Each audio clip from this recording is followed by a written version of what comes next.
Good evening, guys. Welcome back to the channel. This is going to be fun for me and EA and Jake type of production. We're going to talk about some underrated or maybe under the radar in some cases prospects in this draft. So we're going to try to, I think, avoid first and second round and maybe even in some cases third round guys. I've already mentioned the two guys that are going to join me. I couldn't think more highly of two people that I've got to do a lot of work with this all season. That's Jake Hallett and then EA Edgar Allen. Thank both of you guys for joining in here. We'll start off with you, EA, a guy that we have on screen that I didn't really know a whole lot about until you brought him up via text with me.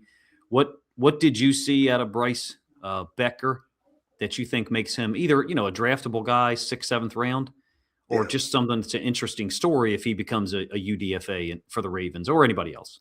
Yeah, real interesting player. He's a walk-on at Oregon, two-sport athlete. He played college baseball at Oregon, was drafted by Major League Baseball and turned it down to keep playing. So he played center field, was drafted, I think in the 12th round, maybe the 13th round in 24, I think.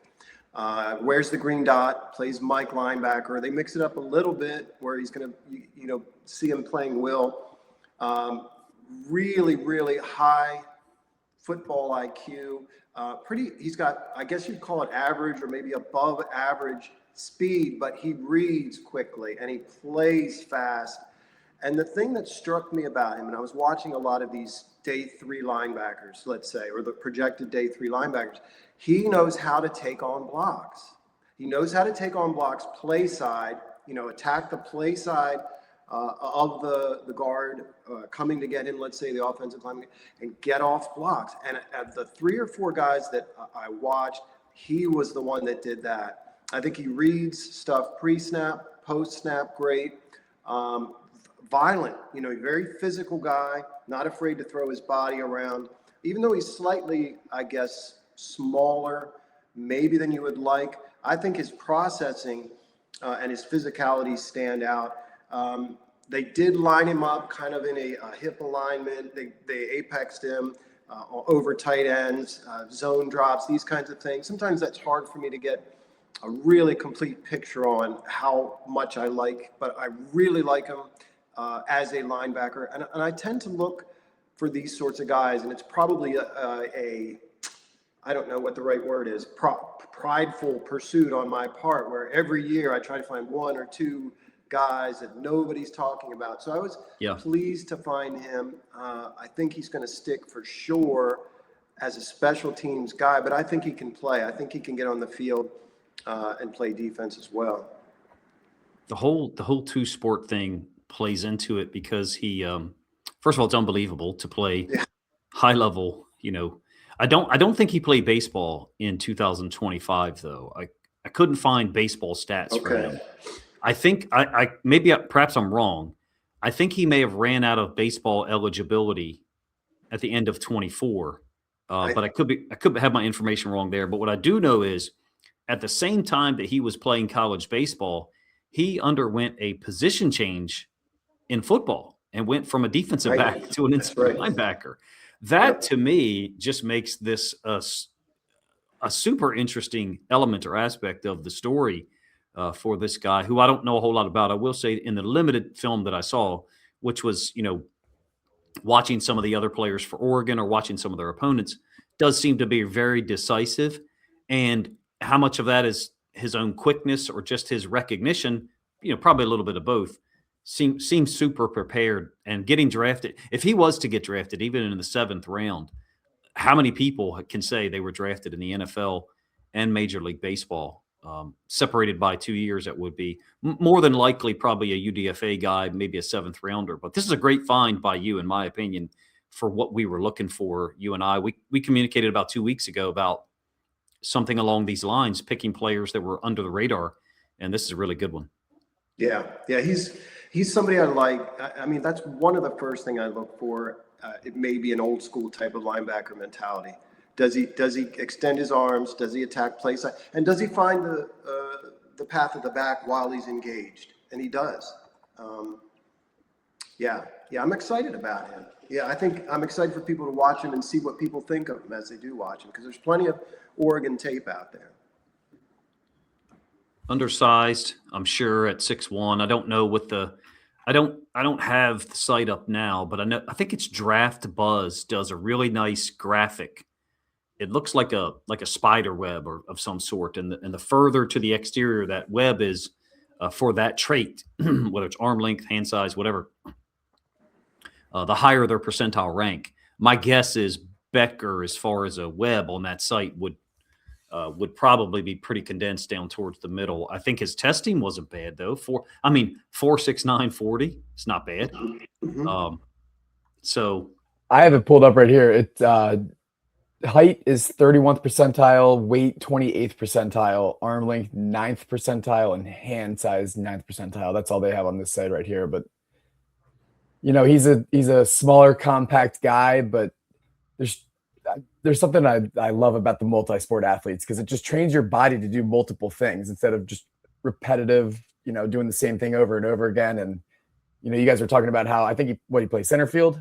Center fielder. Yeah. I mean, that involves, you know, being able to flip your hips and move around, change direction. So he clearly has that ability. And then I think just his instincts on the field seem to be up there with the best of them. It's just his size right now that kind of limit him, but he's still a really productive player. And 125 or 126 tackles last year. Yeah, he's all over the ball. 94 the year before. I mean, he comes downhill and he hits people too. So despite that size, he's got short arms, and those are going to be some of the things that ding against him. Not sure what else I would say in terms of a negative toward him. And is arm length to you guys, is that a big negative for linebackers? I feel like that's not really something that I would concern myself with outside, you know. I think if they know how to get in first, which he does, it can be mitigated. That's always the deal, is can the tackle, can the guard, can the center get into him first? A couple of things there. I think for many of the laymen, which I think I'm a little bit of a layman, is you're not going to be able to wrap up if you don't have long arms. It's not necessarily true. You know, every tackle isn't actually wrapping guys up. Number one. Number two, the smart inside linebackers aren't dealing with full man. They're dealing with a half man as best they can to the play side, which you kind of mentioned, EA, being able to get to the play side, either get over the top, scrape over the top, or in some cases, knife underneath, depending on the scheme.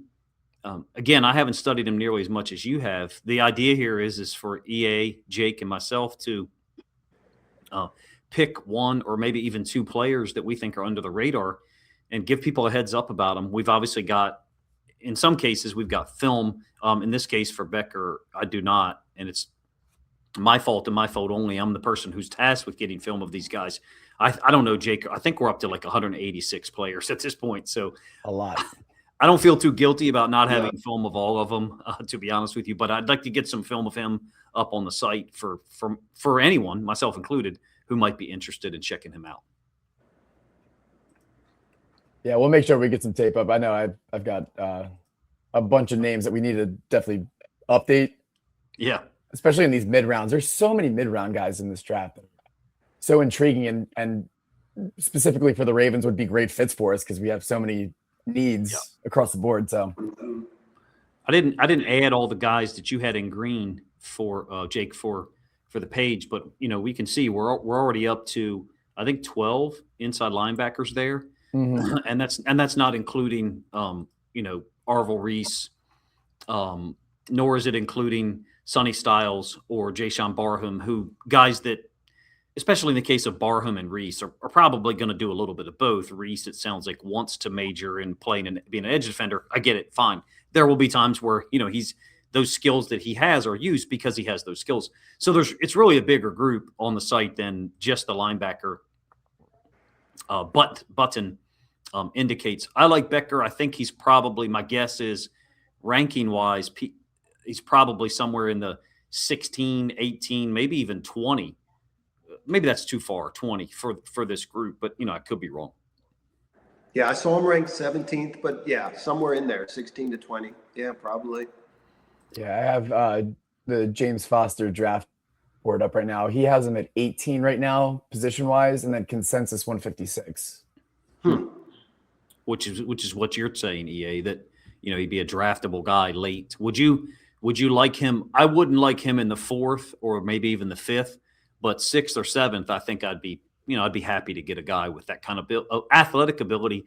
And I mean, a center fielder in baseball, he's got great hands. Those are guys that catch everything that's in the air. So, would you be happy with him in the 5th? I'll make the question tough.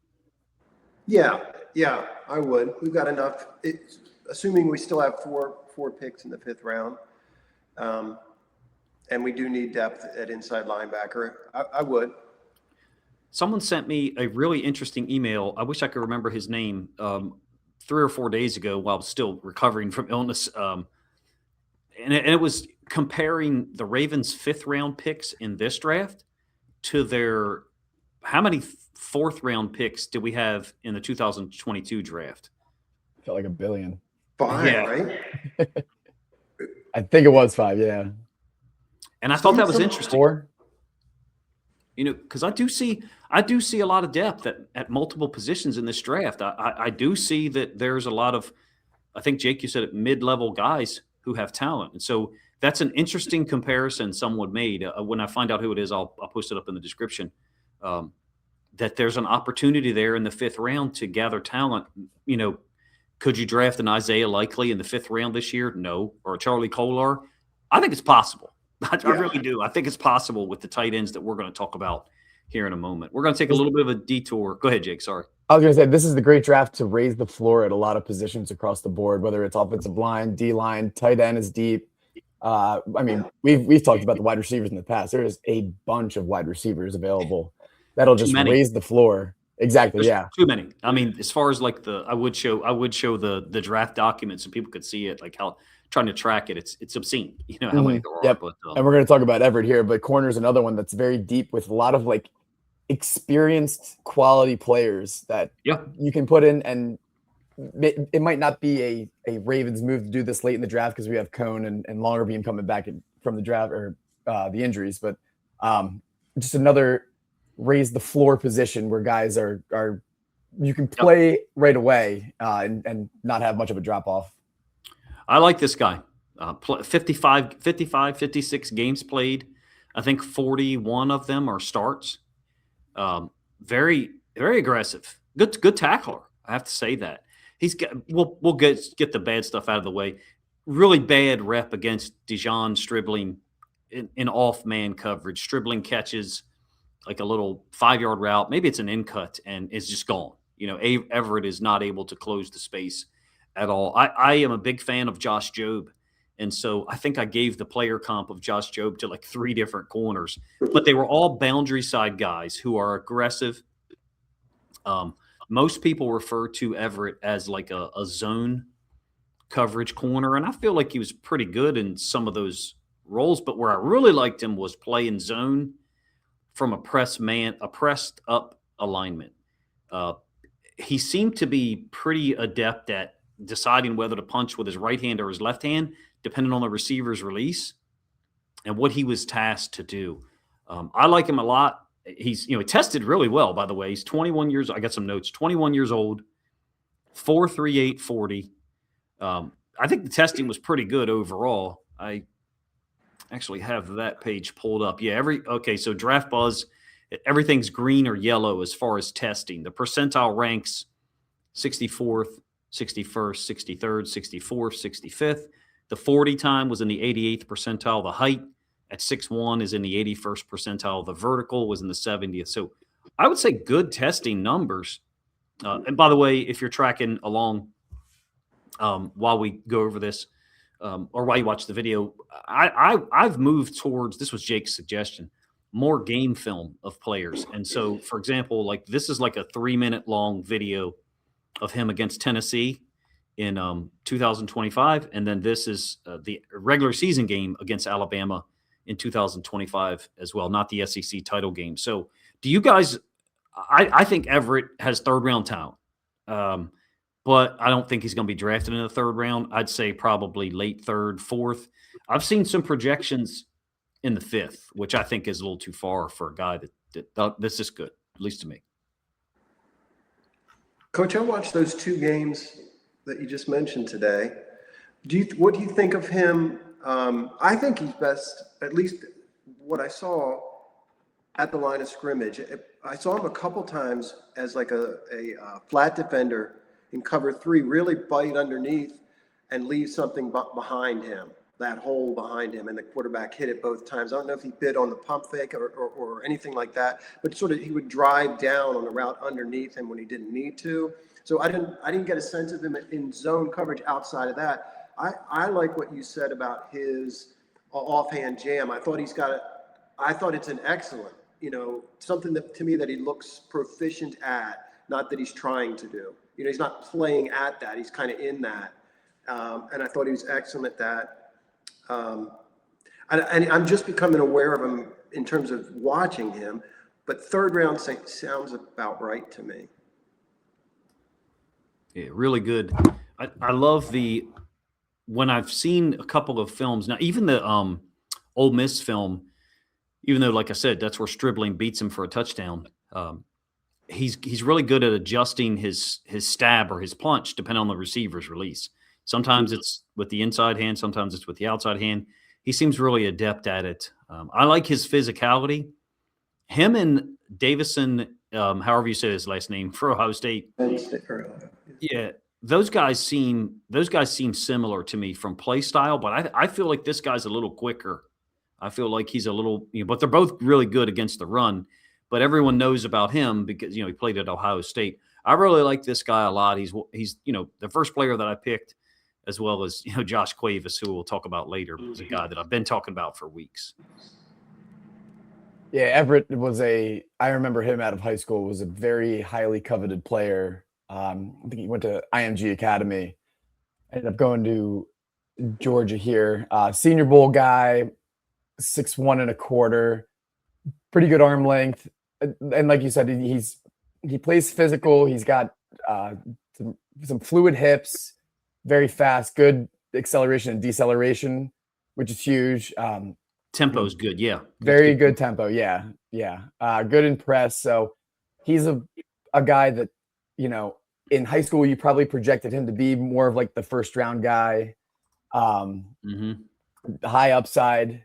So he's definitely worth taking a stab at in the middle rounds just because of that upside. And I see James Foster has a comparison of Terrion Arnold, which I love to see.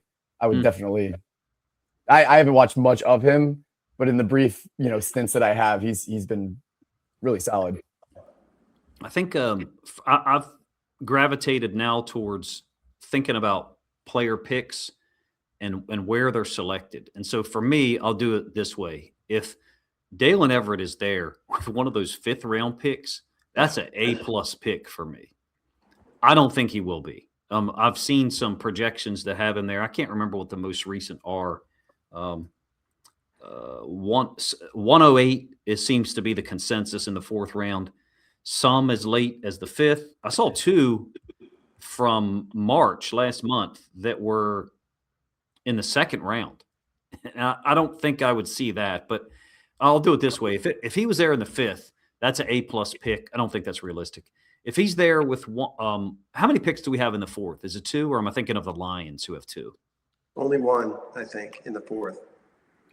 Yeah, so I guess maybe it depends on what we've got previously in the 4th. But I'm going to say if Daylen Everette is picked in the 4th round, I think that's an A pick for us, a solid A.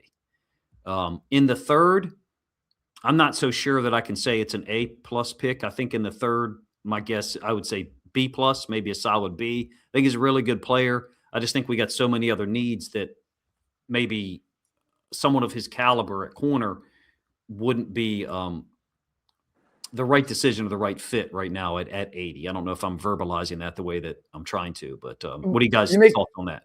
You make a good point there. Like in the 3rd round, it might seem like a bit of a reach, although I think he's the type of guy that could come in and contribute either on special teams or as a reserve corner. And, it might be a little redundant to keep going back to the well on these like mid-round corners that, you're kind of hoping they develop in the right way.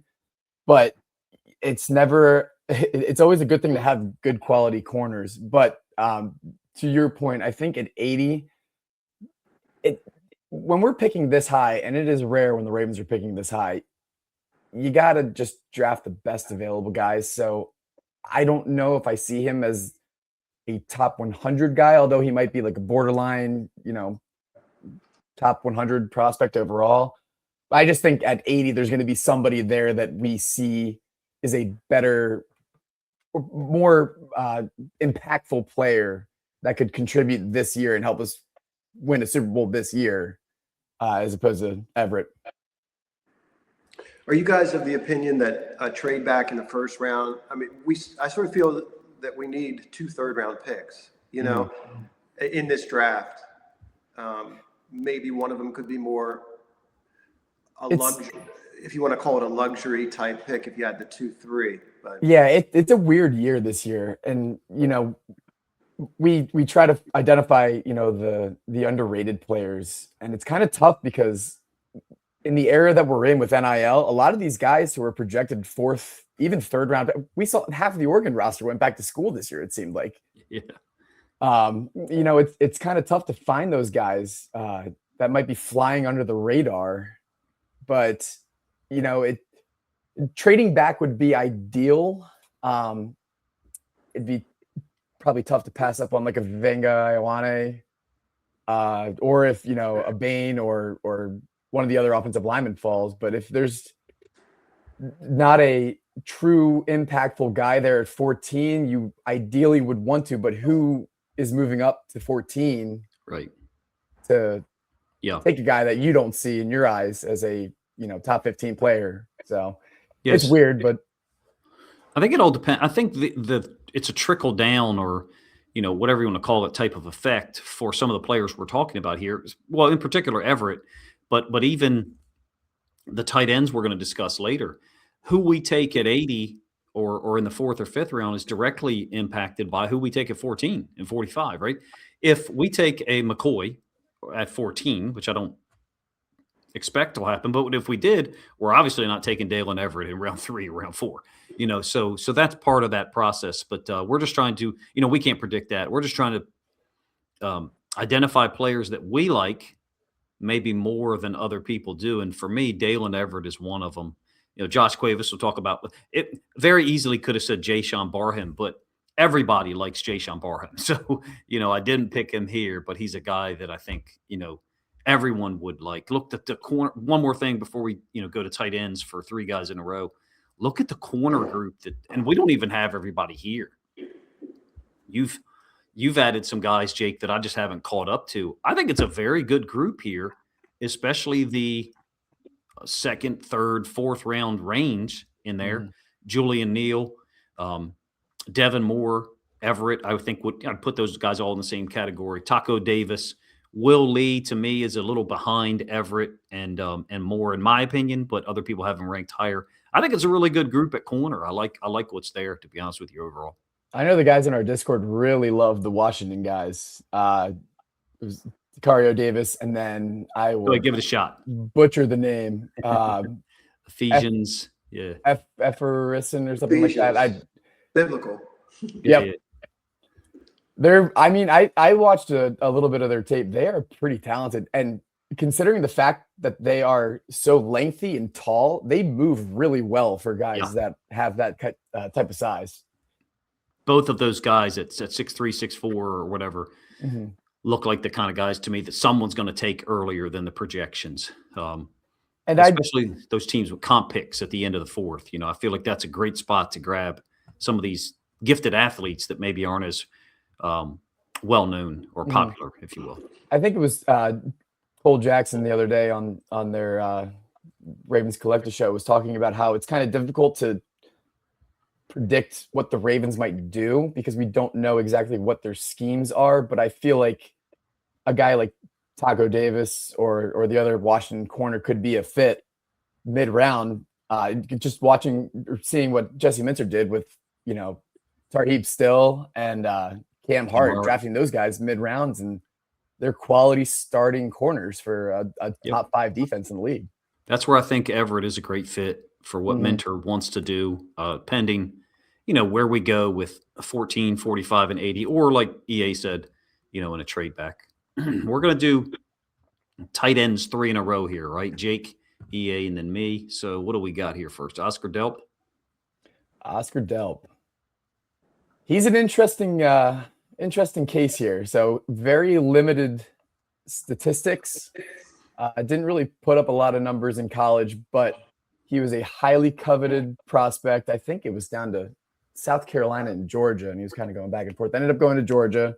Obviously, was behind Brock Bowers originally. Not a big-time, high-volume receiver, but in the clips that he has reliable hands. He's great after the catch. His acceleration when he gets the ball and gets in open field is outstanding. If you're looking for a guy to kind of replicate that mismatch tight end like Likely was, this is the type of guy that you want to get. Good speed. He tested unbelievably, I believe, at the combine, right? Yeah, 4.48. 157, 10-yard splits, outstanding too. He's just, you're kind of projecting because he doesn't have enough film out there and production. Yeah. And the injury history obviously kind of will drop him down in on some teams' boards, but really intriguing prospect. And I think he'd be a great compliment to a Mark Andrews, who's more of an inline guy. I guess he's not inline at this point, but more of a slower, traditional kind of, run out 5 yards, turn around, catch the ball. Delp can definitely stretch the field vertically, kind of replicate what Isaiah Likely did for us. And, if he's still there, it kind of seems like he's trending upwards in terms of his draft status. But he's a guy, the Ravens are having him as, I think they just had him as a top 30 visit this weekend. So he's definitely a guy that he's on the Ravens board. And would definitely improve the offense as a vertical threat. I don't know. I don't know this off the top of my head, but just the testing and some of the stats, it looks like, I just real quick look at the stats while you were talking. It looks like to me pretty solid, consistent. Around 12 yards per catch. Yep. So where does he rank in the tight end rankings for this year? If he's, let's say he's 10 or 11 or something like that, my guess is he might be a little earlier than that. But so James Foster has him at 4, and I have Dane Brugler's beast up right now. He also has him at number 4 right now. Okay, so then consensus seems to be around 112. Wow. So he's definitely rising up, but he's the guy that you watch the tape and you see the traits. He flashes impact player. He just doesn't have the ideal size you would like, weight wise, strength and weight. He's going to be limited in terms of, he's not going to be running guys over, running through tackles. He'll get tripped up because he's not that strong. But his big playability, when he gets going, catches the ball and has an open field, he's going to outrun guys, and he might even outrun defensive backs for that. So he's really intriguing, and I think he'd be a great number 2 wherever he ends up as a guy who just causes problems for defenses. And this, for the Ravens and the Lions, to me, this is a guy that's a great pick in the 4th round, in my opinion. The Lions have 2 4ths, 2 5ths, and I think 2 6ths. It sounds like the Ravens have 1 4th and I think 4 or 5 5ths, right? I think for the Lions, with the Sam Laporta injury issue, he had a back injury that limited or shortened, his 2025 season. I think this guy's a great pick for them if they wanted to go tight end late. And I think it's you mentioned 2 high-level analysts have him ranked 4th. In my brain, because of the lack of production, I thought that probably 8 to 10 was more realistic. But I was trying to make the point that I think there's significant tight end depth, which many people have spoken to or talked about. I think this is a great pick in the 4th round. It sounds like to me there's a possibility he may not be there though. No, I think he goes earlier than that. I think, but to your point, Jake, a lot of it is projection. Just some of it is based on just his pure athleticism. That's just crazy tight end speed. I don't think they really featured him too much. Just in the stuff I've watched, they really didn't seem to feature him that much at Georgia or ask him to run anything, atypical, like just little leak outs and little flat routes and things like that. But maybe I haven't seen everything there's to see from him. But that's just crazy athleticism at that position. It is. Yeah. Yeah. His production. So in the 3 years or 4 years he was there, this past year, 20 catches, 261 yards, 21 catches in 2024, and then 24 catches in 2023. So very limited in terms of his production.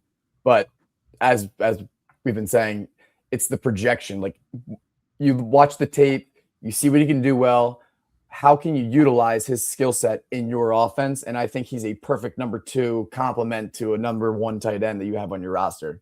In this offense, if we're projecting it from Ben Johnson's, look in Chicago last year. Completely agree. Same thing applies to Detroit with Drew Petzing. He ran a ton of 12 and 13 personnel, and I think Detroit's definitely going tight end at some point in their fourth. He'd be a great fit in Detroit with the play actions with Jared Goff, kind of the rollout boots, because a lot of his receptions, if you watch his tape, are play action. He's just doing like a little over or cross route across the middle or something, or even the flat. Yeah, exactly. Yeah. But his ability to accelerate and pick up yards after the catch is definitely something that stands out outside of the other tight ends in the class. Something to think about, and maybe we'll get some pushback on this, or people to tell me that I'm uneducated because I don't get a ton of time to watch college football during the season. I am one of those people that watches a whole lot of tape once the college football year ends, or actually, I should say, that's a little different this year. When it became obvious to me that the Ravens season was over, which was around week 7 or 8 or 9 to me, I was like, okay, I'll start watching college film, but I didn't watch college games live. Just didn't have time.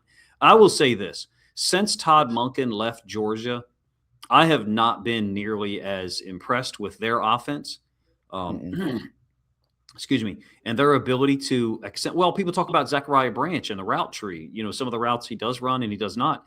I think there's something to be said for those criticisms. And I'm not able to put as big of a stamp on it as maybe other people are. I think it was Steve Smith that talked about it.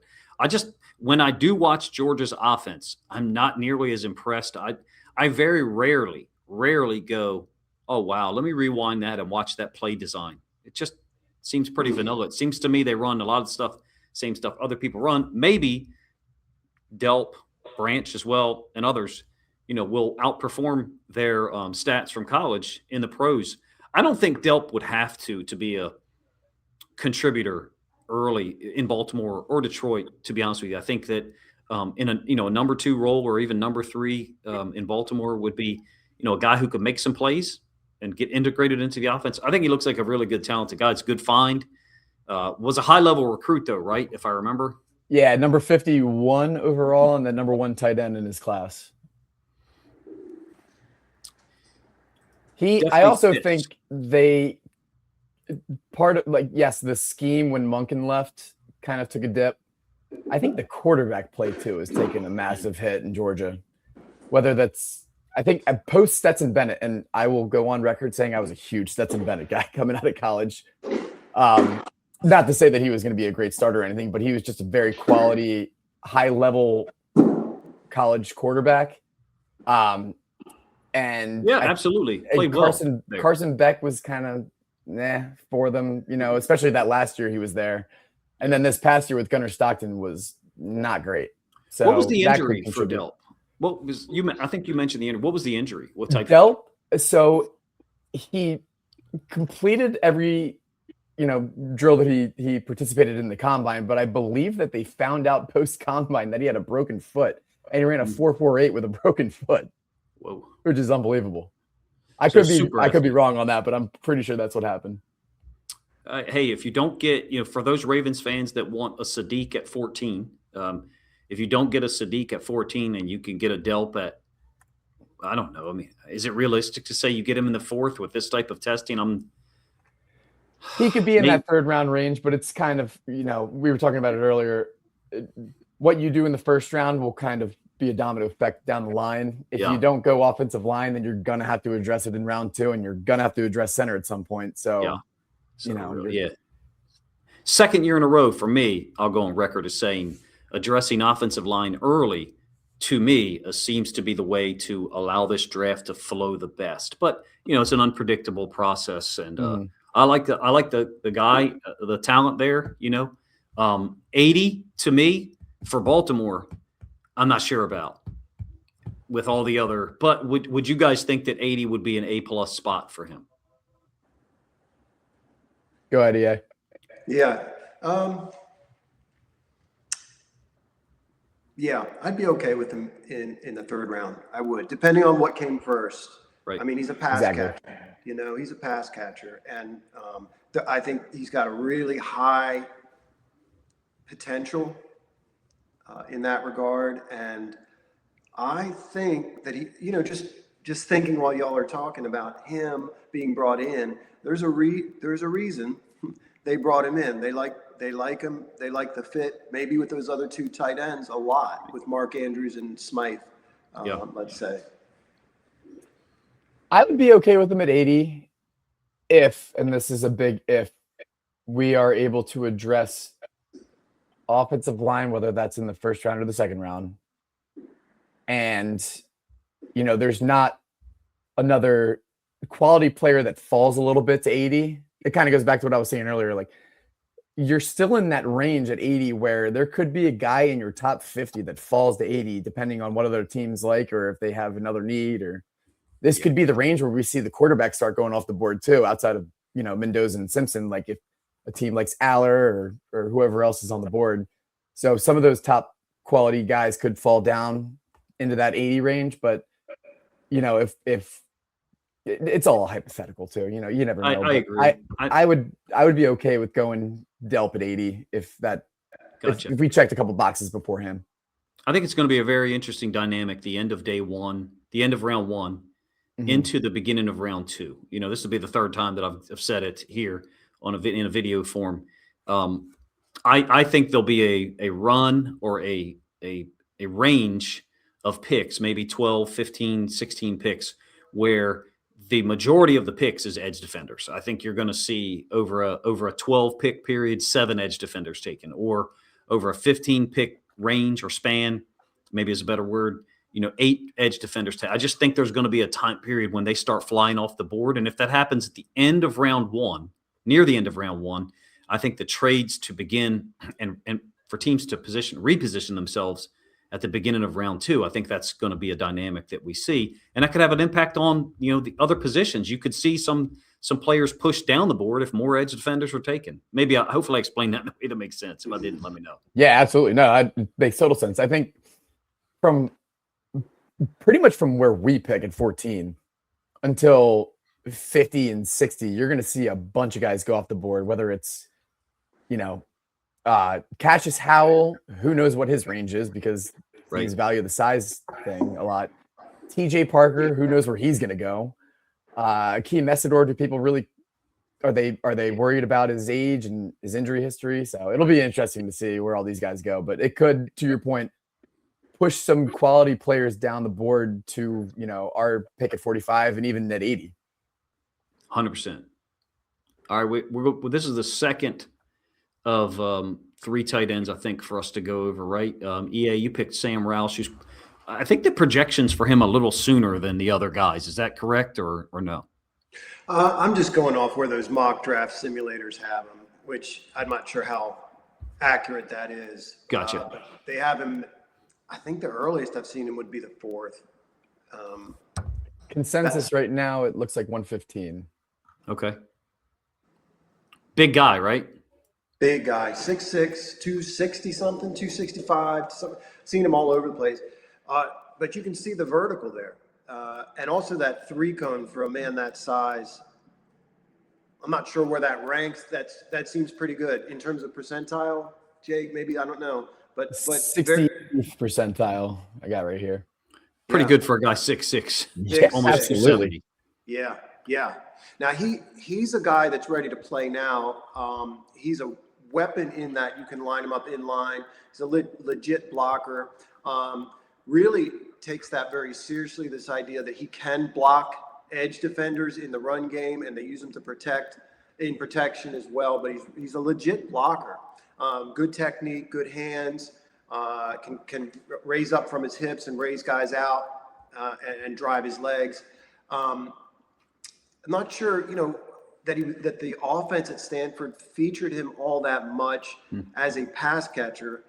He doesn't appear quite sharp to me out of breaks, but he does look like he has build-up speed, and he does look like he has that sort of Mark Andrews running a crossing route, bounce you out and run away from you kind of ability as a pass catcher. But as an inline blocker or even coming out of the backfield, as they use him sometimes, kind of H-back role,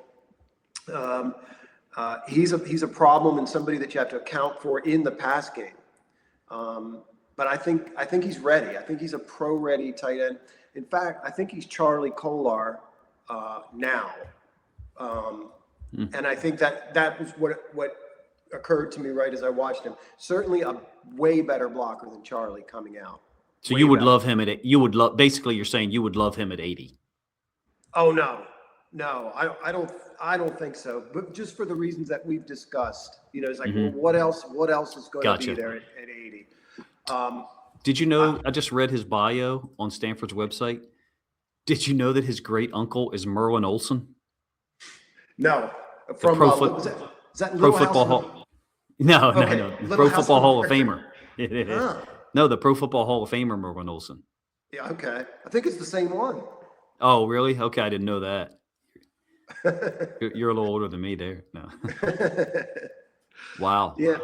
Interesting story, reading his bio, where he grew up and where he lived and apparently played rugby overseas. I mean, like large human. The first player comp that I saw for him when I just clicked on a different website was A.J. Barner. And that immediately gets my attention because A.J. Barner is like a Charlie Kolar with 8 to 10 or 12% better pass catching ability. Basically, A.J. Barner could be a 60, 65, 70 catch per season guy if he had more opportunities. The problem is he plays in an offense with JSN and Rashid Shaheed and Cooper Kupp. So I like the prospect. As far as blocking goes, any specifics there with him?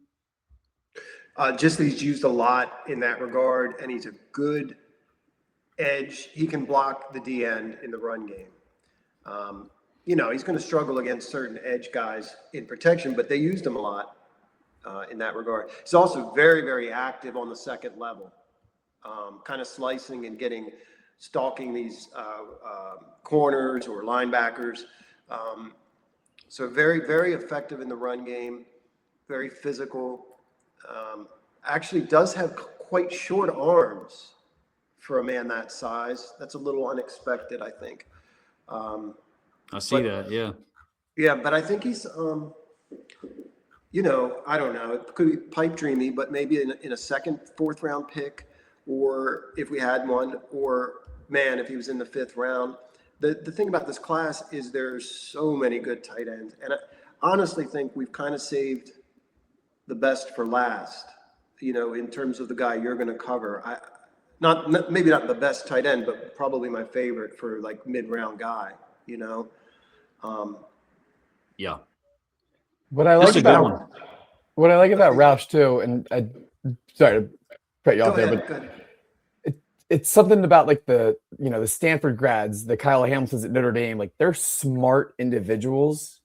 I'm reading Dan Brugler's thing here. He graduated with a degree in computer science with a 3.8 GPA, and he's working towards his master's in computer science. So he's a smart guy. So he's not a guy that you're going to have issues with adapting to your playbook. He's going to be able to understand it, pick it up quickly.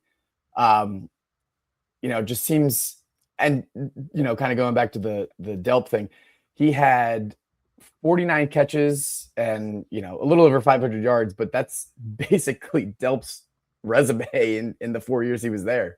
Right. So he's got production over 2 years too. So I found the on the Draft Buzz site, I found the spider look or whatever called the web look, and it's pretty good from the 3 o'clock position going counterclockwise all the way down to 6 o'clock. Hand size, weight, height, 40, bench, shuttle, vertical 96 percentile, 3-cone 68th percentile, like you said, 10 yards 72nd, and then broad jump 96, and then wingspan and arm 5th and 12th.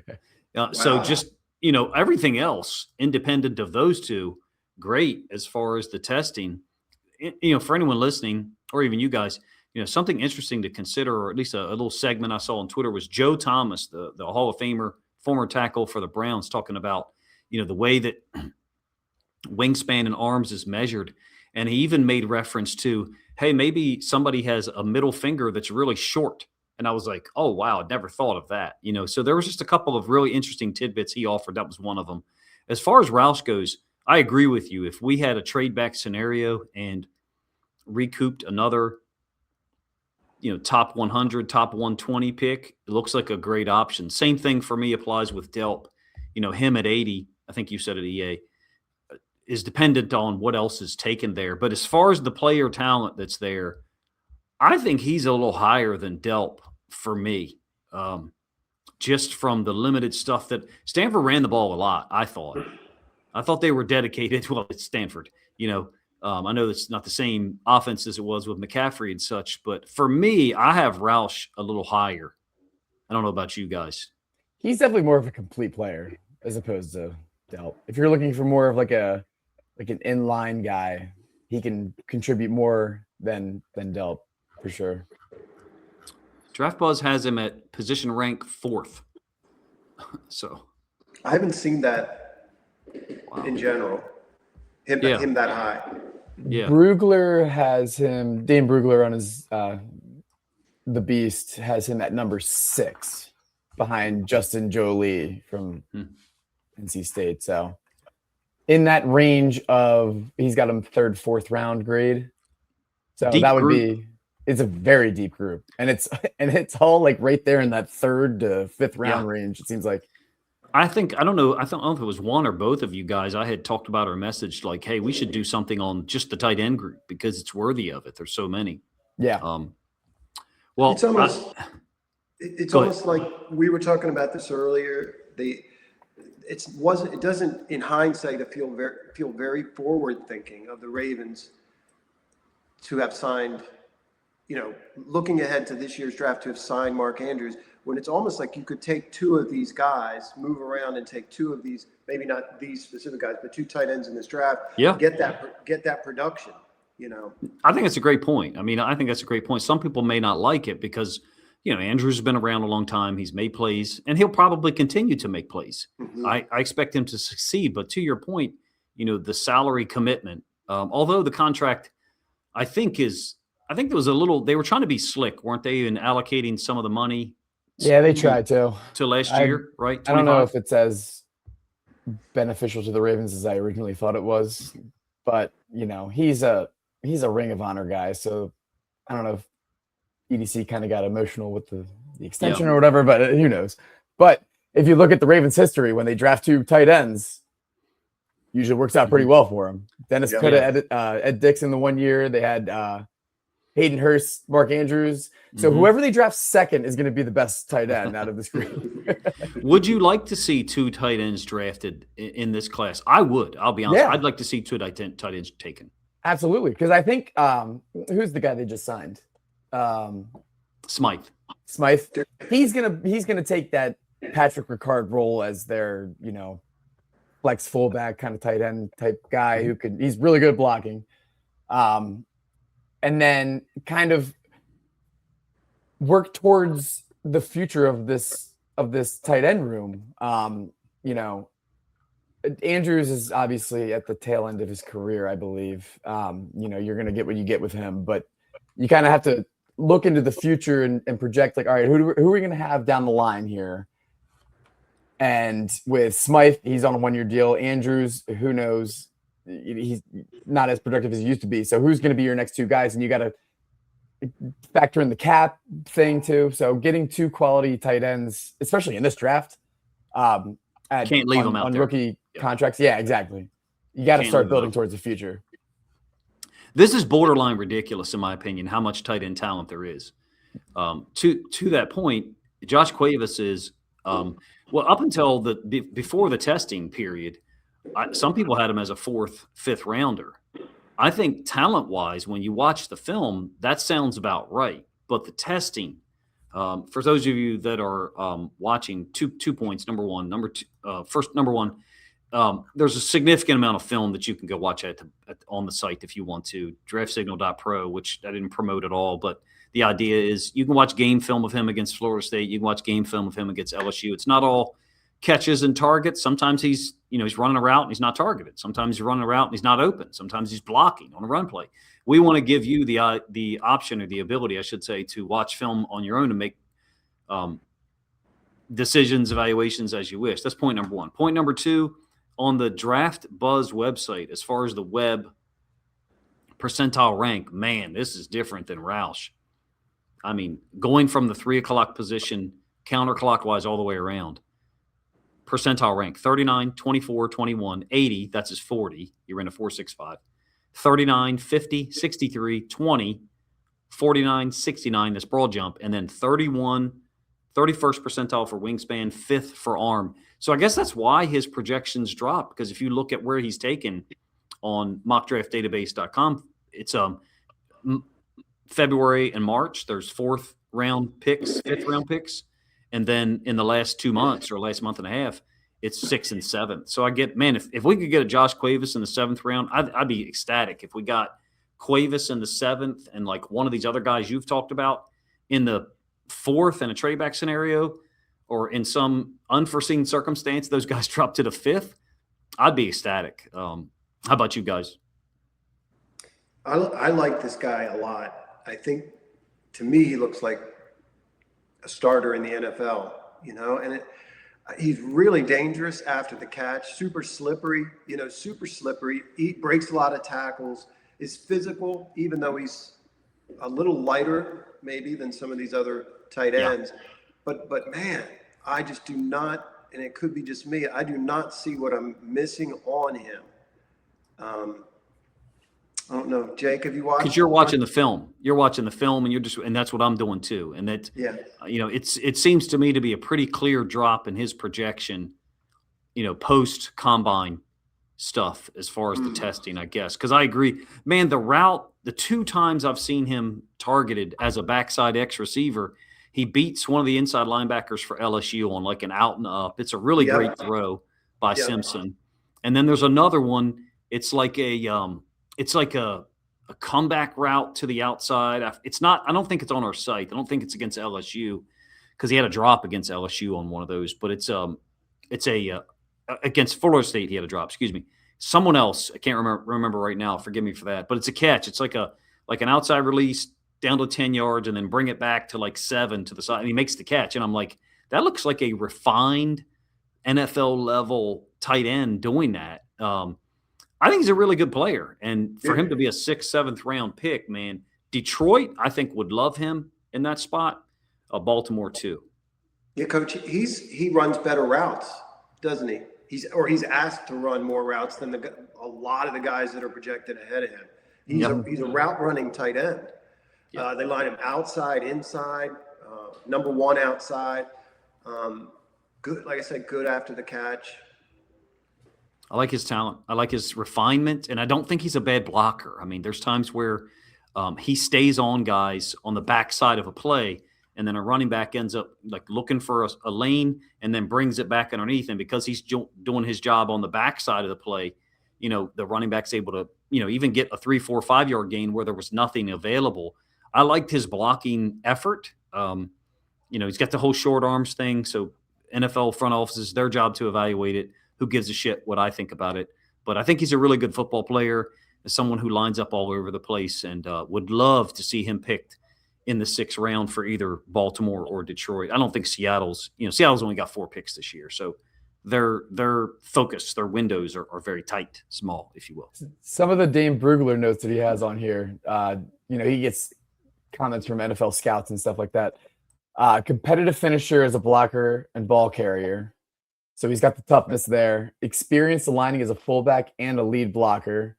So, you have the size issues, but he has the experience and obviously has the toughness to, he's not afraid to go take on a block head on.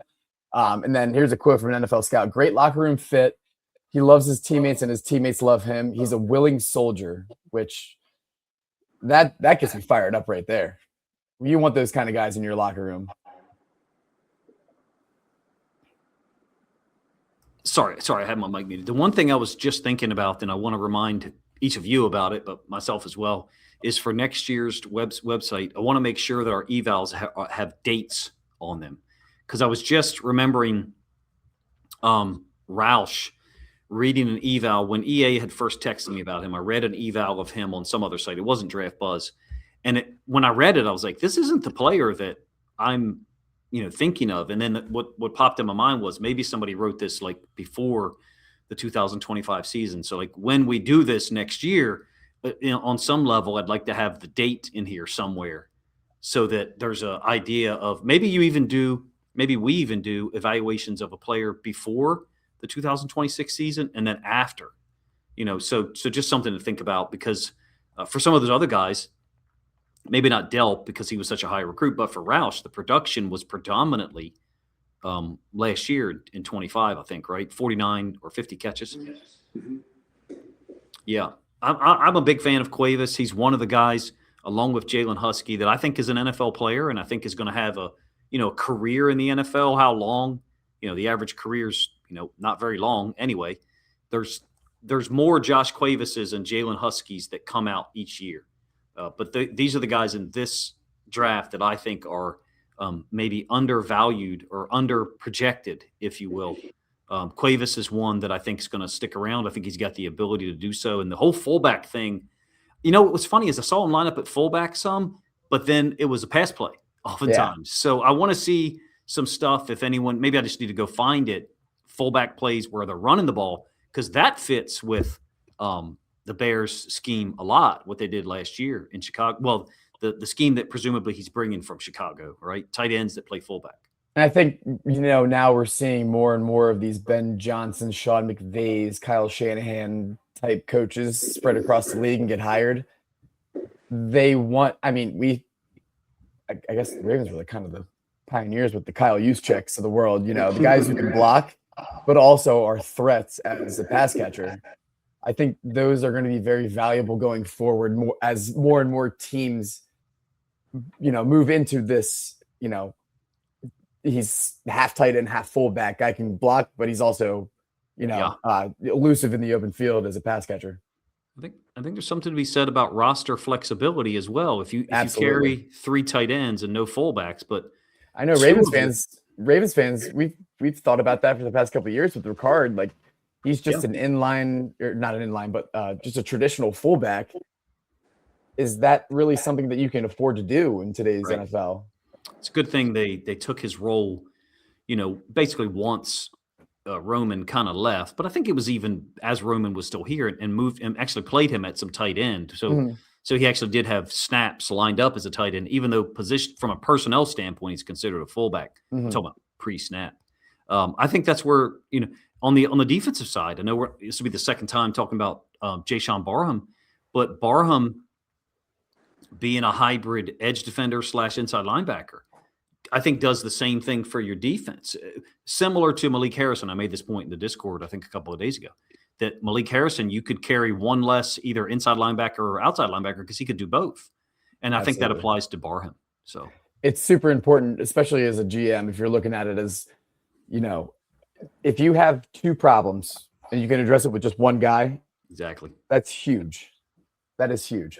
And Barham's a perfect example of that. I know we were talking about like under the radar guys.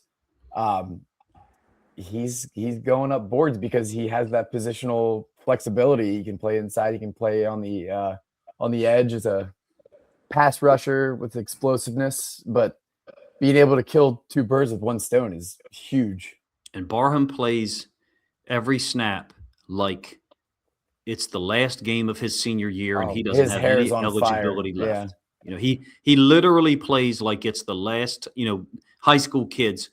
Some kids you can be honest with. You can say, "Hey, brother, this is the last year you're playing football. You're not playing football in college." And so Barham plays like he knows this is it on every snap. Though he does it every snap. Yeah, I remember one quick note on Barham before we move on to Big Juice. Yeah. I remember on his official visit, he had a game that Friday, I believe, and they were playing a team that St. Francis should not be playing in terms of talent. And I remember waking up that next Saturday morning, going into the office and watching his tape from that game. It doesn't matter who's across from him. He is playing his ass off. Like, he is just going out there and looking at the guy across from him going, I'm going to beat you no matter what it takes. So I love that competitive fire from him.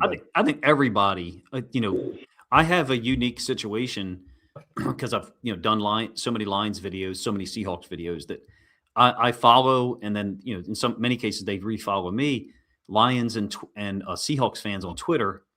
And so I see what they post, and everyone loves Jay Sean Barham. Oh, Dan Campbell would love him in Detroit. They'd get along perfectly. So, all right. Well, EA, what do you have on Dom? Now, this is one of the we're saying nose tackle guys, right? Predominantly a nose. But if you watch certain games, they move him around. They line him up at 4-eye and 5 technique. And I think he's got more juice as a pass rusher than some people think. No, I didn't mean that as a pun, but yeah. But he's first with his hands off the ball. He's impossible to move. He really knows how to take on double teams. There's a game versus Kansas State where he literally is getting triple teamed on 4th down, and he does not move. And he's occupying 3 blockers. And 4th and 1, the linebacker comes up, makes the play in the backfield. And I think he can get after the quarterback. I know he can push the pocket. I know he can change the line of scrimmage in the run game. I think it would come down to some of the things that you guys were discussing earlier. It's like, okay, do you want this guy in the 3rd round? Who else have we had? Who else is on the board? Because I think he probably goes in the 3rd round. And some people might see it as too much of a good thing if you've got Travis and you've got John Jenkins and who else they might maybe bring Reader. In. Yeah. And they really missed a guy like this in last year's draft, let's say. 100%. If he slips to the 4th or something, you got all those 5th-round picks, maybe you go get somebody like this. I don't know how much they value him, but he is a guy that if I were given a voice, I really like him. I can see him playing in the NFL, unique defense that they play there at Iowa State too. I mean, it is, I will tell you, there's some times pre-snap where I look at their alignment, I call it a 3-2, in the box really, but it's definitely a very light box.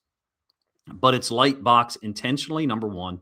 And number two, those guys seem really smart about what to run to, to account for their light box. If they're -1 numbers wise to a certain side, they seem to oftentimes be in the right call to even those numbers up post snap, even though it looked like a problem pre-snap. But there's some times watching that film, even before this year, watching, I'm like, okay, this isn't going to work, and I'm like, oh, okay, it was only a 2-yard gain, and they ran power. Like, so they know what they're doing there, and it works, I think, because you have guys like this who are kind of space eaters inside that are really good at holding the point of attack and forcing the offense to double team them. So it's a good find. I did watch one game after you had submitted the eval.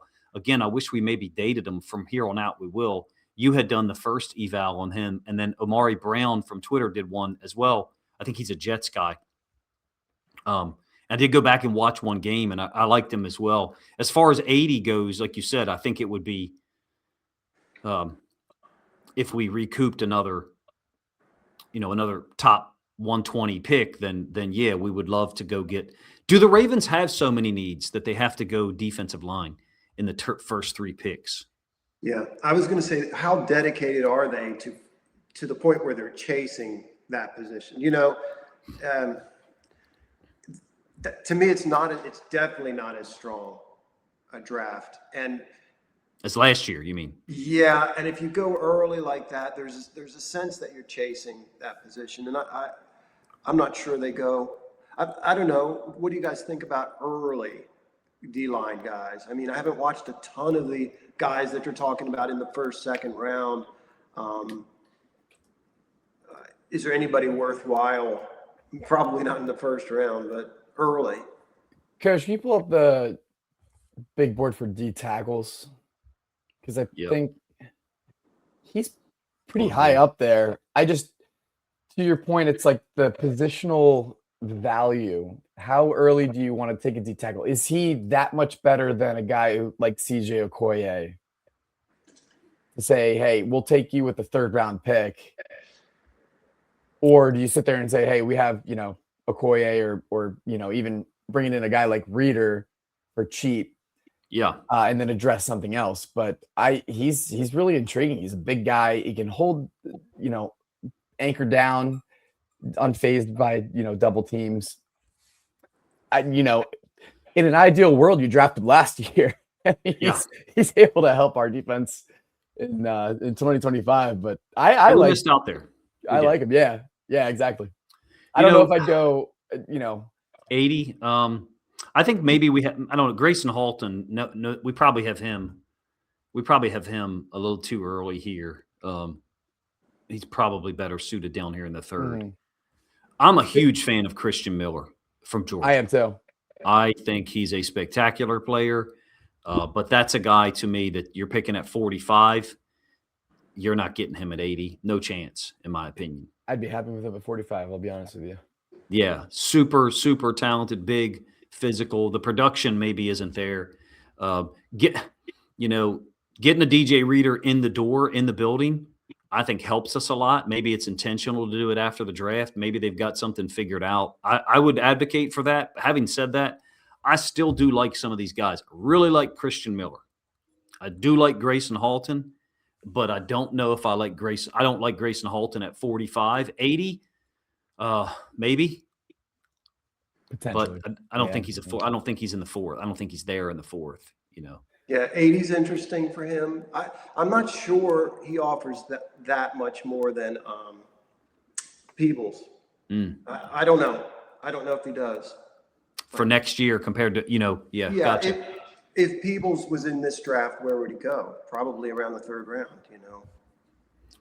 Yeah. Some of the other guys, I'm just not – we get down here to this 4th round, and Darrell Jackson is talented and could possibly go earlier than we have him here in the 4th, but I'm not as big of a fan of his film, to be honest with you. Capehart, good player from Clemson, may go earlier than we have him here. Same thing for me. I struggle with some of these guys saying that we would pick them at 80. I really feel like if we go D tackle, it's a 4th round pick here. I could be wrong. It's kind of a drop off. Oh, go ahead. Yeah, sorry. I'm sorry. Yeah, I tell you who I do like, and he doesn't quite fit the bill, is Zane Durant in the 5th round. In the 5th round, if they can get Zane, there is a 3-tech potential with him because he's powerful and he's fast, and you can get him rotational. I like the upside with him. I'm not convinced by him thoroughly, but in the 5th round, I like Zane Durant. He's kind of he's got a little bit of like the Peebles quick twitch pass rush upside, which you're talking about Dominique Orange. He's more of your nose run stuffing guy, but if you can add pass rush ability on top of that, that's just an added bonus right there. And I think Zane Durant's the perfect example of that. Like guy who can hold his own in the run game, but also adds that pass rushing ability, who can play 3 downs and cause some havoc inside. I added a bunch of these guys at the bottom, Jake, that you had put on the sheet. Mm-hmm. They're the ones who don't have a player profile right now because I didn't add. But there's so many, and what I've done in the last couple of days is go to each round on the sheet and then highlight each player to see how many we've got in each round. And so in some cases, I've got too many players for each round, but I think we're pretty close here. Right now we have 27. For round 1. If people are tracking, you can scroll to the right and you can see what we've got there. And keep in mind, this does not include like special teams guys, punters, kickers. Of course, no one's taking a punter or kicker in round 1, but I'm talking about numbers for what we have on our site. I feel like we've tightened up here recently. We got 27 for round 1, 32 exactly for round 2. That's including Ty Simpson as a round 2 pick, all the way over here to the right. Round 3, and this I think gets to the point about where there's the bulk of talent. We've got 36 for round 3, too many, of course, but there's comp picks. And then we've got 34 for round 4. There's going to be more than that because of comp picks. So we're getting close to having the board, I would say, totally filled out. But these rankings of players, let me go back to the D tackles. You know, when we put them in order, like Lee Hunter, Caleb Banks, Christian Miller, Grayson Halton, that's not order by rank as far as our opinion. For me personally, out of those 4 players, I like Christian Miller the best. That's the guy I like the best. But I know many people would pick Caleb Banks, you know, if you could separate the injury stuff. Point is, if you look at the big board, anybody who's watching, these players by round are not in order. It's just trying to get them in the round that we think they belong in, if I said that in a way that makes sense. Mm-hmm. Yeah. Caleb Banks, in my opinion, would be a top 15 pick if it weren't for the recurring foot injuries. You know, I know you like to use basketball analogies, but you see those big, tall, super long centers that have the recurring feet injuries. Yao Ming. It's never exactly. Yep. It's never a good sign, but yeah, lots of depth across the board. Well, I appreciate you guys coming up with players for this. We've usually we're around an hour for these type of things. I've had so much fun going through this draft process with so many people. You know, I mean, Jen creating the website, all the different people, Ravens, Lions, Seahawks, content creators and fans, but you two in particular, you know, for A, going over the film, and then B, you know, especially in Jake's case, like contributing to the formatting of the site. I actually showed this to a friend of mine a couple of days ago who works in media, and he was like, how did you guys do this? You know, no. He said, how did you do this? And I said, no, I didn't. I said, there was a whole bunch of people that helped, because there's no way I could have got this many players done by myself. And even when I say done, we're not done with, for example, offensive line. I mean, there's so many guys who, you know, we don't have film of. This particular offensive lineman from Boston College, I really don't know much about. I feel like it's still incomplete, but I know that a lot of people are, you know, having fun with it because I look at the analytics every day. So, you know, thank you guys for helping put it together for the evals, but, you know, especially in the case of Jake, the formatting of the sheet that helps generate or run the site is it's kind of daunting to even look at this point. I appreciate it. Yeah, no, it's been so much fun going through all of this. I mean, and can't help but thank everybody else who's contributed, whether it's, you know, just helping out, adjusting the site, or, you know, the number of evaluations that we have on the site is unbelievable. I mean, can't help but thank those guys. But Chris did a lot of offensive line guys, you know, and we had people that focused on certain things, certain positions. I just looked it up, Jake. 234 is what we have on the draft board, but we don't have a evaluation for every single player. But some guys, the ones that are lightning rods that are polarizing, we've got a lot of, like Ruben Bain. You know, there's a whole bunch of people that want to talk about him because, you know, their own opinions on his play style, his arm length, etc. We probably have other players. We could do another one of these if you guys wanted, but the draft is getting close. I mean, we're what, 11 days away as we record this? Mm-hmm. Wow. Counting down the days. Just enough time to watch draft day. Squeeze that in. Exactly. That's what somebody said. It's like a yearly ritual or whatever, a rite of passage to watch that right before the draft. Chief. Well, yeah. You know, I would tell you what, man, watching this, listening to you guys talk about it, and then just reading a couple of things, like it's opened my mind a little bit to some of the. I understand why people are infatuated with Sadiq at 14, because, you know, Delp being a playmaker. How many times, you know, we know what we're going to get for Ravens, Lamar Jackson and Derrick Henry. We know what we're going to get, right? Derrick Henry's healthy, and he's got decent blocking in front of him. We're talking about 1,500 yards and 15 or 16 touchdowns. If Lamar Jackson's healthy and he's got time, you know, we're talking about, you know, high percentage passer, not many interceptions, and a guy who throws a lot of touchdowns, especially a lot in the red zone. If we had another explosive athlete like a Sadiq who could create or generate plays that, quote, shouldn't be there with yards after the catch, that'd be a huge help for this offense. So I get it. I get it. Delp, What is Delp a mini me version of Sadiq? I don't know, but he's super talented and he's got the ability to make plays down the field.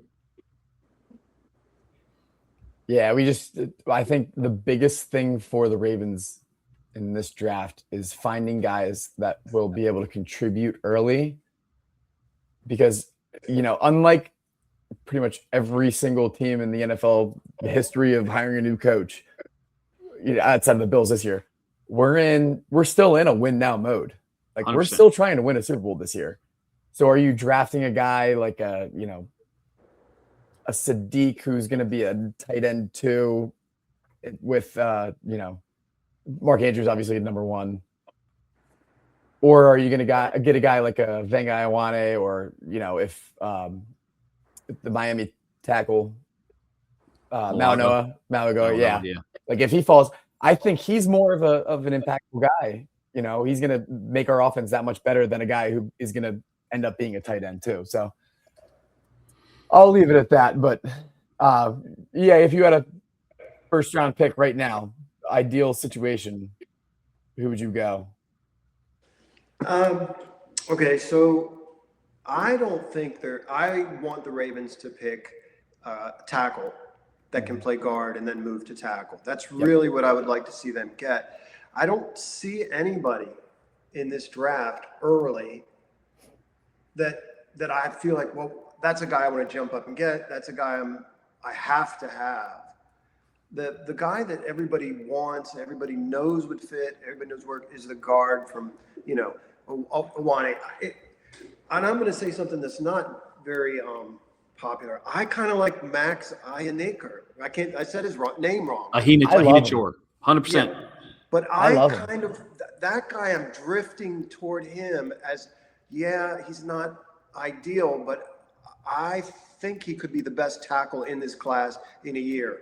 And I think you might have to, ideally you would trade back. To answer your question, Jake, I don't know, man. I'm kind of leaning toward him. I don't think anybody else is, so I could be way out on an island. But that's interesting, and this is something I've thought about for weeks. The Ravens are picking at 14. Detroit's picking at 17. Detroit's got an obvious need at tackle. They cut or released Taylor Decker. Doesn't seem like the way that things finished there from his release were handled in a way that makes Decker happy. So some Lions fans hoped they could bring Decker back on a reduced salary. I think there's a pretty good chance that's not going to happen. For the Lions, I really like Blake Miller. Excuse me. A refined, experienced right tackle. Of course, that means Penei Sewell goes over the left tackle. I think he could do that, no problem. But for the Ravens, well, let me stay on the Lions for a second. Ahina, to me, I think is a better pick for the Ravens because of that possibility of guard now to tackle later versatility, even though he's an inexperienced player and hasn't played much guard. So from that standpoint, I'm doing something that annoys me to no end when other people do it, which is just say, oh, a tackle can play guard, no problem. So, but to your point, EA, the Miami guy is another one. I think that if he was to be there at 14 in a trade back scenario, I really like Ahina for the Ravens. I really do. I think I'm saying his name correctly. Yeah. For Detroit, what's that? I think what is it? Ionicher. I think I'm reading that right. For the Lions, I would like him as well. But I know that that's unpopular. Most Lions fans like, Proctor or maybe Blake Miller. Blake Miller, to me, is being underrated here in this draft. I think he's a guy that in year one could be the best of all of them as far as the Miller, Proctor, Ahina, however you say it, those guys. So I like the Ahina, the idea of him. He's a player that he's my favorite right tackle in this draft. He's my favorite guy long-term. Right now, if I had to put a right tackle out there, it'd be the Miami guy or it'd be Blake Miller. So that's an interesting idea. You're talking about basically in a trade back, EA, right? Yeah. I mean, I think the guard is a safe one, but I've got my head fixed around a tackle that can play guard and then move out. I really go back to the Chargers last year? Or not the Chargers. Yeah, the Chargers lost both their tackles. It's like, man. man, you do not want to go into the season with somebody that can't move out to tackle. And maybe it is the Miami guy. I actually think he's a much better tackle than guard. I think you'd have to play him at guard, and I'm just projecting. I don't particularly care for him as a run blocker, but he's a really interesting right tackle prospect. And I think the Ravens have to target, maybe it's not in the first round. Maybe they get somebody that can survive at tackle and really play pretty well at guard, a Tristan Lee or out of Clemson or somebody like that in the fourth round. Lee's another guy that I think visited the Ravens, not as a top 30, but at least they had a private workout with him, I believe. So Yeah. he's one to watch out for. What about you, Jake, if you had to want somebody at 14? You know, I really, really like your thought on a guy that has the positional flexibility to, you know, you address a need at guard, but when Ronnie Stanley goes down with another foot, ankle, calf, whatever injury he has, that's inevitably going to happen. You have a guy that can step in and be a reliable pass blocker as a tackle. And then eventually, you know, down the line, you know, kind of groom him into being that left tackle of the future. So a guy like Fano would be a guy that it'd be hard to turn him down. Yeah. Ioane obviously is the high floor, kind of low ceiling pick out of the tackles, or not tackles, but offensive linemen, obviously because he doesn't have the tackle ability. But if you got any of Ioane, Fano, Malagoa, I think that's it right there. You know, those are home run picks right there on the offensive line. Look at what you'd have for what you just put out there, Jake. Look at what you'd have for guard going into 2026. You'd have, you know, Jones, Simpson, Malaga, right, from Miami, or Fano. Presumably he'd be your center there, so you still have to go address guard at some point. He could do that too, yeah. But you have three guys with more, definitely two, but three guys with more ability than the two guards that we have. No, Voorhees is still on the roster. So depth to me along the offensive line is what has to be created at the same time that you're upgrading the talent level or raising the floor, to use a phrase that you mentioned earlier, for another position. I like all those options. I personally think that the draft flows better for Baltimore. Let me rephrase that.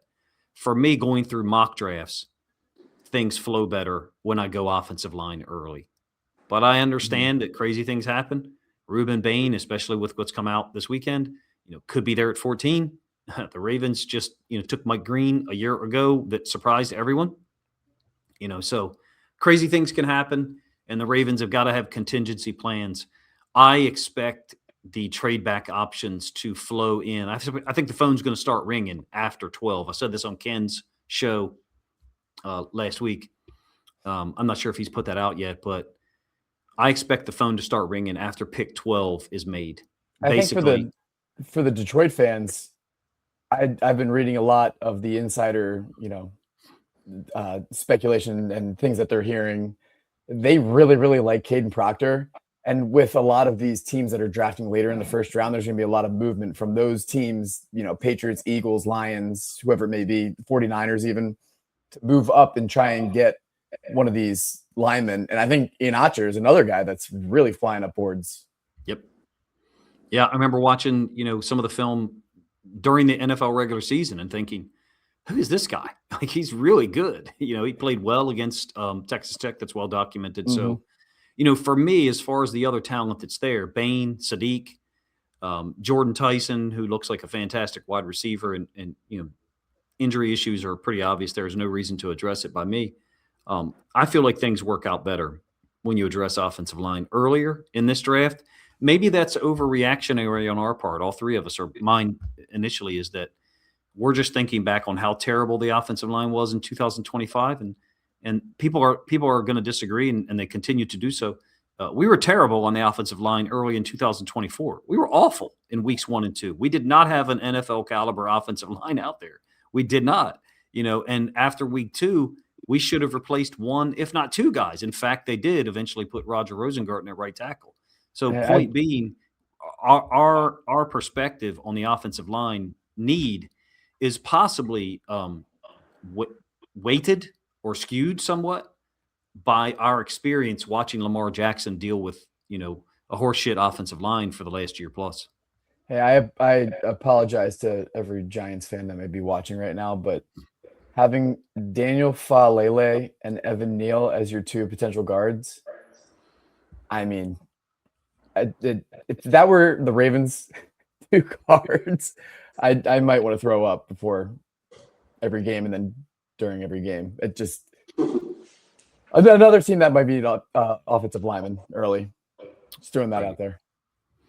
Yeah, there's a lot of good talent and good options there for 14. For me, you know, ultimately things flow better when we go address offensive line early. Mm-hmm. Trade back options are going to be great. It's going to be a lot of fun. Hopefully you guys get a chance to join me on draft night. I'm going to be streaming definitely on Thursday night, and then, you know, hopefully perhaps Friday night as well. But in any case, man, thank you guys for helping me put this together, get this out there. It's been a long, almost 2 weeks for me not being able to produce content. Many of my kids been sick, my wife's been sick, myself included. I'm sure you can hear it in my voice. But thank you guys for helping me put this together and talk about some of the underrated players that are out there that'll make day 3, definitely day 2, but mostly, in most cases, day 3, the guys we talked about, really, really interesting in this year's draft. Thanks, Yeah. Coach. Thanks, Jake. Sorry, what's that? Go ahead, sorry. Just said thanks, Coach, and thanks, Jake. Yeah, man. Appreciate it. Well, if you guys have any suggestions for other players that we should talk about or we should actually add to our website, you're more than welcome to let us know in the comment section. We're getting really close to the draft, and do actually have, I think, like 16 other players to continue to do player profiles of on the site. Try to get film up. If you haven't checked it out, it's draftsignal.pro. It's what we used here during this video a ton to try to talk about some of the guys that we saw as underrated in this year's draft. Appreciate you guys' time.